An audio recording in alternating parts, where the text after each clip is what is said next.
Oke, kali ini kita akan melanjutkan prediksi pertandingan Liga 1 pekan ke-6 Liga 1 2021. Pertandingan antara Persik melawan PSS Sleman yang akan digelar hari Minggu tanggal 3 November Oktober ya? Oktober Ya, 2021. Oke, dari Persik Kediri dulu nih. Nah, Persik Kediri ini itu menempati klasemen ke-16 dengan 4 poin. Sama sih, PSS Sleman tuh di atasnya 15 terus dengan 4 poin juga. Nah, Persik Kediri ini tuh baru kalah ya 0-2 dari Bayangkara. Dan mereka itu 3 kali kalah, 1 kali menang, dan 1 kali seri. Menangnya mereka itu melawan Borneo FC dengan skor 1-0 gitu. Kira-kira dari Abdul gimana dulu? Sejauh ini Persik Kediri 5 pekan terakhir ini. Ini kalau bisa dibilang dua tim yang lagi terluka ya. Dua-duanya kalah di laga sebelumnya. 2-0 dan Persik Kediri kalah 2-0 lawan Bayangkara. Kalau soal Persik Kediri ya, kemarin pas lawan Bayangkara kurang mendominasi, lebih dominasi Bayangkara ya. Banyak peluang diciptakan Bayangkara. Ya mungkin karena faktor itu tadi. Materi pemain. Secara materi pemainnya ya, secara beda. di lawan PSS Sleman kemungkinan sih Persik Kediri ya harus tampil maksimal nih, karena kan ini seri pertama, menutup seri pertama yang harus demi memperbaiki posisi mereka lah di klasemen, apalagi keduanya nih di papan bawah klasemen. Itu cukup berpengaruh nih kalau misalkan hasilnya positif, cukup berpengaruh di laga nanti nih buat kedepannya buat mereka perjalanan mengarungi Liga 1 sih. Oke. Kalau dari itu gimana nih sejauh ini Persik Kediri dalam 5 pekan terakhir? Ya, Persik Kediri kalau aku lihat ya masih gimana ya, tim promosi masih naik, masih turun, belum konsisten lah.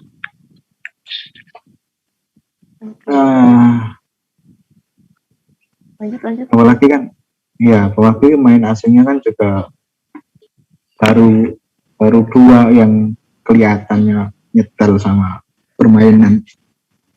Yang satu masih cedera kan, Mbak? Masih cedera, yang satu lagi Ibrahim itu juga terlambat adaptasinya. Ya gimana ya? Ya mungkin butuh waktu lagi, butuh penyesuaian lagi agar gimana Joko Susilo itu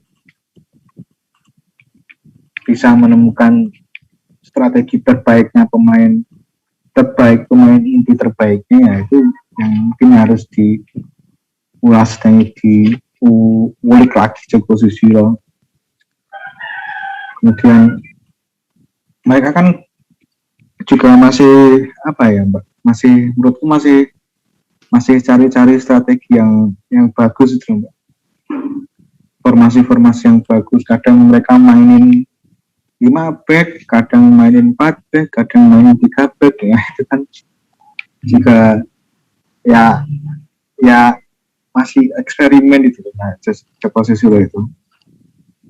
Jadi ya wajar sih kalau performa mereka masih kadang naik, kadang turun, kadang buat kalau pas kemarin lawan PSM itu kan kadang membahayakan, cetak 2 gol, banyak ciptakan peluang. Kemarin pas lawan Bayangkara mereka ya takut, nggak bisa ngapa-ngapain. Itu sih, Mbak, masih bereksperimen gitu. Oke. Berarti kalau dilihat dari pertandingan terakhir kemarin, kalau melawan tim yang sekelas Bayangkara gitu kayak udah kelihatan matinya gimana gitu ya. Kayaknya kemarin striker yang cetak 4 gol itu siapa? Yusuf. Dari itu juga nggak dapat peluang banyak gitu ya. Kayak gitu. Nah, kira-kira kalau dari Persik Kediri itu siapa sih pemain yang bakal menjadi ancaman buat PSS Sleman? Gitu. Ya, siapa lagi sih kalau bukan si Yusuf Ajerbaji yang sejauh ini masih menjadi andalan buat urusan cetak gol. Sementara pemain-pemain lain kayak pemain asingnya belum, bener apa katanya masih penggilaan. Nggak tahu terlambat adaptasi ya atau emang kualitasnya jauh di bawah rata-rata ya. Nggak ada yang tahu kan itu. Kalau dari Ibnu gimana, Nu?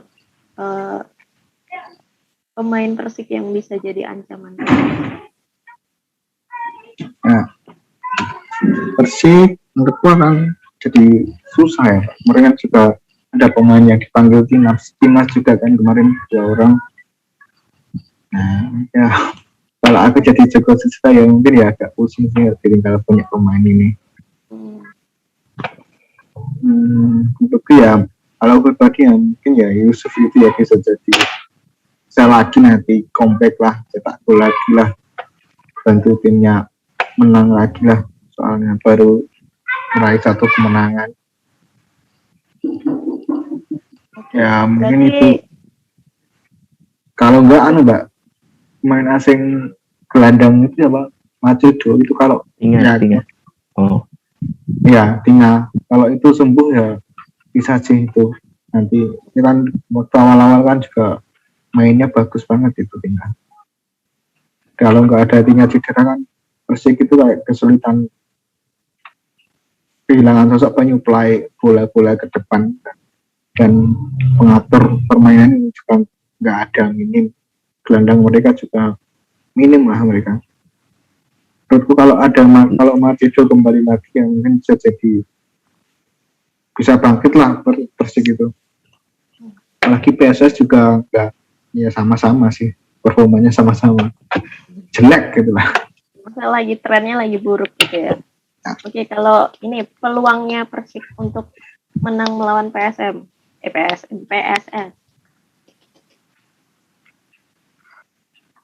Gimana dulu peluangnya dulu atau 50-50 nih? Kalau peluang sih agak sulit juga nih ngeliatnya. Apalagi kan bener apa kata Mas Ibnu bilang, Persik Kediri belum konsisten banget nih secara permainan. Lawan PSM bisa nyimbangin, lawan Bayangkara mereka mati kutu. Susah juga sih buat melihat gimana nih peluang mereka, tapi ya kemungkinan besar sih ya mereka bakal tampil maksimal sih, mau nggak mau, demi memperbaiki posisi klasemen sementara. Apalagi kan tekanan supporter yang pengen menang nih membuat tekanan ke Joko Sisolo yang harus mempersembahkan kemenangan lah. Supporter kan biasanya nggak mau tuh ngelihat tim kesayangannya berada di papan bawah klasemen gitu ya sih. Oke. Kalau dari Ibnu peluangnya gimana di Persik? Kalau aku lihat kan Persik malah lebih kecil ya mbak daripada PSS. Mereka mungkin untuk laga terakhir mereka nggak tampil seru-seruan lah, maksudnya mana ya, kalau pemainnya lengkap ya mungkin mereka berani sih mbak buat tampil lebih ekstra. Tapi kalau kehilangan 2 pemain inti ke timnas kemudian ditambah pemain-pemain asing yang belum nyetal itu ya menurutku ya sulit sih peluang. Tapi kalau berkaca pada apa ya, pada awal dimulainya kompetisi, kalau mereka bisa main seperti itu waktu lawan Bali United itu ya bisa sih mbak, PSS malah yang kalah itu bisa saja. Nah itu tadi mbak, kalau mereka mainnya kembali kayak waktu awal-awal pembukaan lawan Bali United itu ya mungkin mereka bisa menang sih mbak. Mungkin ya menurutku 40% lah dari rasio peluang. Kita beralih ke langsung PSS Sleman aja ya biar meningkat waktu gitu ya. Oke, dari PSS Sleman ini 11-12 sama Persik Kediri. Mereka itu ada di posisi ke-15 dengan 4 poin, dan pertandingan terakhir itu kalah juga, kalah 1-3 ya lawan Persebaya Surabaya. Mereka juga sebelumnya kalah 1-0 lawan Madura FC. Yaitu menangnya cuman lawan Arema dengan skor 2-1. Dia di gimana nih? Kayak PSS Sleman nih juga kayaknya pelatihnya banyak tekanan nih dari fans. Kayak gitu. Sejauh ini 5 laga terakhir ini gimana? PSS Kayaknya nggak cuma pelatihnya aja dah yang jadi bahan perbincangan di media sosial. Ada tuh satu pemain mungkin ya, pasti ada sih. ada Mungkin iya. pemirsa udah tahu. Kita jangan sebut. Iya, nggak perlu disebutkan lah ya. Udah pada tahu. Tahu. Kalau ngelihat hasil yang diraih PSS sih cukup mengecewakan banget sih ya dari 5 pertandingan ini. Apalagi mereka bisa dibilang sebelumnya cukup aktif tuh di bursa transfer dengan mendatangkan beberapa pemain yang cukup berkualitas lah. Irfan Jaya, Kim Kurniawan, sama beberapa pemain yang lainnya. Tapi ada Bahdim juga loh. Ya, Bahdim. Tapi secara permainan belum bisa nunjukin nih karakter PSS nih mau dibawa arah kemana nih. Itu kan sebenarnya yang dikeluhkan sama supporter tuh. PSS ini gaya permainan seperti apa? Meskipun pernah meraih kemenangan lawan Arema itu, tapi ya permainannya pun bukan permainan terbaik dari mereka sih. Nah ini jadi PR lah buat Dejan Antonik, gimana nih buat menjawab kepercayaan menjawab kritikan lah dari supporter, apakah dia masih pantas buat mendukangi PSS atau gimana. Apalagi kan ada kabar tuh di media sosial kalau misalkan dia bakal perpanjang kontrak tuh, isu-isunya di tengah rentetan hasil buruk ini. Oke, kalau dari itu gimana sejauh ini PSS Sleman dan melakukan peran dulu? Iya. Mbak, PSS ini masih apa ya? Masih cari posisi pemain terbaiknya lah untuk lihat. Mereka setiap tahun masih kerap bukan pasang pemain, masih eksperimen. Kalau lini belakangnya mereka masih cukup konsisten ya. Ada Masbat sama Front Irwanto. Nah itu yang satu lagi itu. Nah mungkin kalau lini belakang itu cuma satu persoalan yang mungkin kerap sama dipermasalahkan sama supporter sama ini. Nah, mungkin di bagian back kiri, tapi untuk mayoritas lini belakang itu menurutku udah kayak apa ya? Udah saklek ya, udah kayak itu pemainnya Iya. Udah kayak pakem ya, udah pakem. Sementara untuk ini gelandang sama depan itu masih kerap bongkar pasang, jadi kan pemain itu juga harus bangun chemistry sama pemain lain. Hari ini masih harus bangun chemistry lain lagi sama pemain yang lain. Nah itu mungkin masih jadi persoalan, apalagi mereka juga baru kedatangan pemain asing baru yang ya bisa dikatakan ya terlambat banget sih bergabung. Jadi terlepas dari keterlambatan apa minimnya waktu persiapan, seharusnya PSS juga bisa mengejarnya sama-sama klub lain yang sama-sama nggak punya waktu persiapan banyak. Mereka ya seharusnya cepat-cepat mengejar itu ya Pak. Jadi biar nggak jadi alasan terus-terusan, apalagi ini udah berjalan sampai pekan ke-5 mau pekan ke-6. Menurut itu sih Mbak. Oke. Kalau dari sisi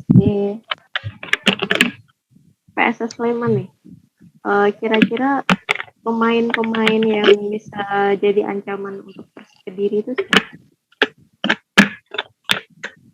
Dia ada pemain panggil timnas sih PSS Sleman. Ada nggak sih? Mereka kan cuma Irfan Jaya. Irfan Jaya ya? Iya, nggak tahu nanti Irfan Jaya di bawah nggak sih? Tapi Irfan Jaya kan cukup penting kan di PSS Iya. memang. Jadi starter terus deh dari pertandingan Dan pertama. sudah kontribusi gol kan sama asis Iya. juga. Kalau main bahaya dari PSS Sleman sih mungkin striker anyarnya kali ya, karena kan dia baru satu pertandingan tuh kemarin main, tapi itu pun juga nggak penuh. Iya, diganti. Itu bisa jadi harus diwaspadai Persik Kediri, apalagi karakter permainan dia ini kayak gimana nanti, apakah emang dia tipikal striker yang bisa memanfaatkan individu atau striker yang duel-duel udara kayak gitu tuh. Itu pun juga harus didukung sama supply bola dari lini belakangnya ya. Kalau misalkan si Nemanja Kojic ya kalau nggak salah main golnya itu bisa memberikan kontribusi lah tim. Si Dejan Antoni pun juga ngakui kalau misalkan si Kojic ini butuh adaptasi, nggak serta-merta ya dia bisa memberikan kontribusi secara cepat lah buat tim. Oke, berarti kayak soalnya Dejan Antonik masih butuh waktu ya. Dari dulu, dari kemarin waktu mulu ya. 4-6 kayak gitu. Oke. Kalau gimana nih dari Ibnu nih? Pemain yang bakal bisa jadi kekuatannya PSS. Dengan pemain yang di back saya atau jadi kelemahannya PSS juga bisa. Siapa nih? Kelemahannya banyak sih pemainnya ya, terutama yang pemain di sektor mana gitu juga bisa. Kita bahas kekuatannya aja deh.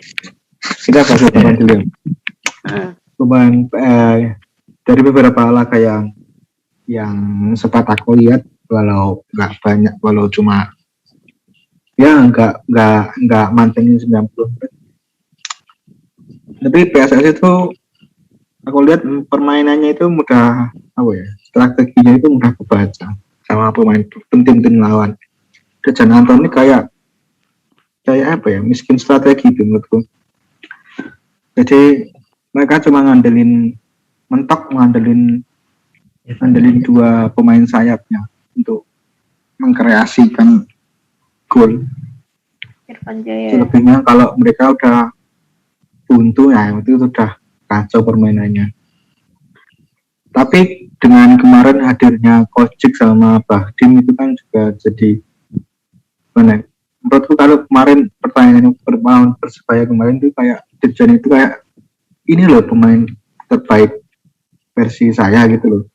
Dimasukkanlah Bahdim, dimasukkannya Kojic yang lama dinantikan, kemudian dimasukkannya Kurniawan, ada Juninho, ada Evan di gelandang, di belakang ada Nurwanto, tetap ada Maslak, ada Gufron. Nah itu kan menurutku kemarin itu kayak dia itu udah mau ngenalin pemain terbaiknya, mau pas lawan Persebaya tapi hasilnya tidak sesuai rencana, mereka malah direses.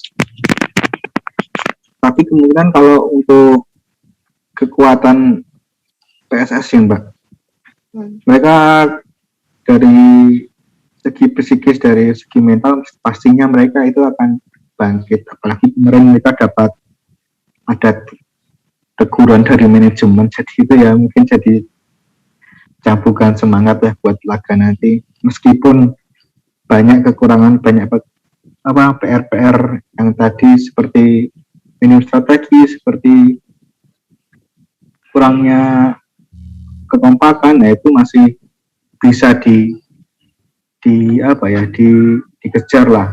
Tapi yang pasti kekuatan mereka itu kalau aku pribadi melihatnya itu dari kondisi psikis mereka yang mungkin akan kecampur ya nanti gara-gara kemarin manajemen itu. Mungkin itu sih Mbak. Kalau dari per individu itu nggak terlalu terlihat ya kemarin, kecuali adanya dua pemain sayap Irfan Jaya sama siapa? Mila. Mila kan. Nah, kalau ya Sedangkan Mila kemarin kan cuma dicadangkan ya, Mbak. Akhirnya nanti Irfan Jaya ya ke timnas. Nah, sebetulnya kalau pemain yang menonjol itu masih sulit masih sulit ketebak ya. Jadi Kocek yang baru masuk nanti tampil nyetel lagi, apalagi kemarin udah rasain ini loh gimana permainan sepak bola Indonesia itu gimana. Begini rasanya, mungkin waktu laga kedua nanti dia juga akan ngebuktiin lah. Apalagi dia udah ditunggu lama banget buat ke Indonesia. Oke. Terakhir ya ini ya, peluang PSS Sleman ya, sama prediksi skor untuk pertandingan melawan Persik. Gimana nih peluang PSS? Ya, peluang. Seharusnya sih kalau ngomongin peluang ya, PSS sih harusnya jauh lebih diunggulkan ya dibandingkan Persik Kediri. Dejan Andonik tuh seharusnya udah nggak boleh tuh alasan-alasan apapun, apalagi dia udah diberikan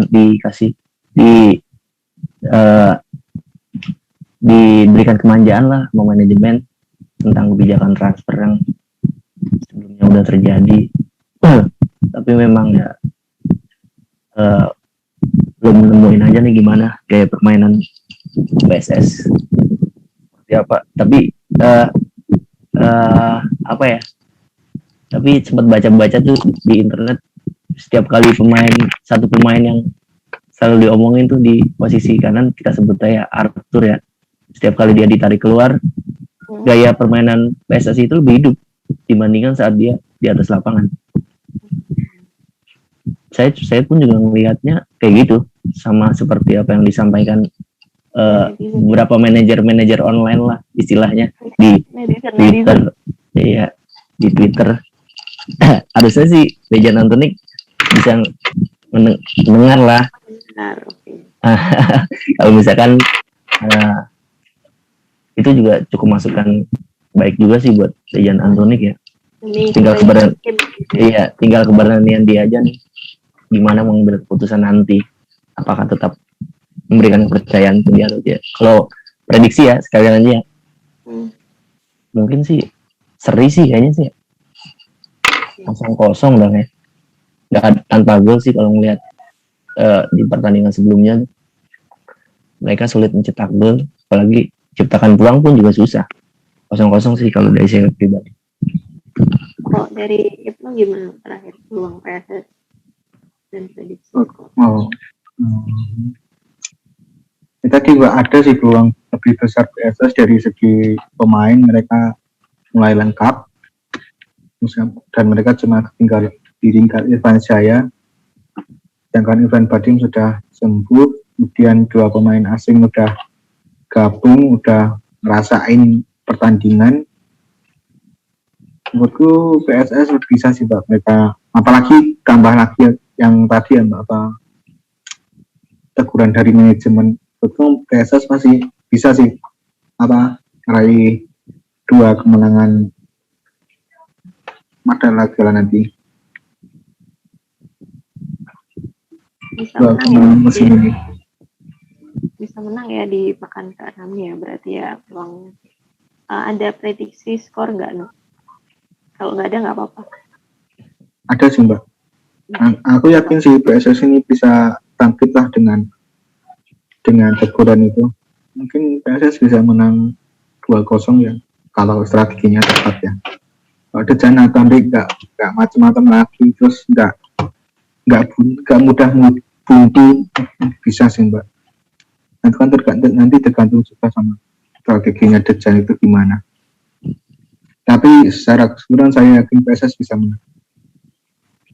Oke, berarti ini pertandingan antara istilahnya tim papan bawah ya, 16 sama 15 dan poinnya tuh sama gitu. Kita tunggu aja hasil pertandingannya nanti di hari ini. Apakah Persik Kediri atau apa yang akan menang, atau PSS yang akan menang, atau malah imbang, berbagi poin gitu. Oke, kita tutup aja. Saya Meta dari bolasport.com undur diri. Oke, sekian dulu. Dadah, Bola Sporter. Kembali ketemu di pekan ke-7. Terima kasih sudah menonton. Silakan subscribe, like, dan jangan lupa komen di bawah ya Bola Spotter.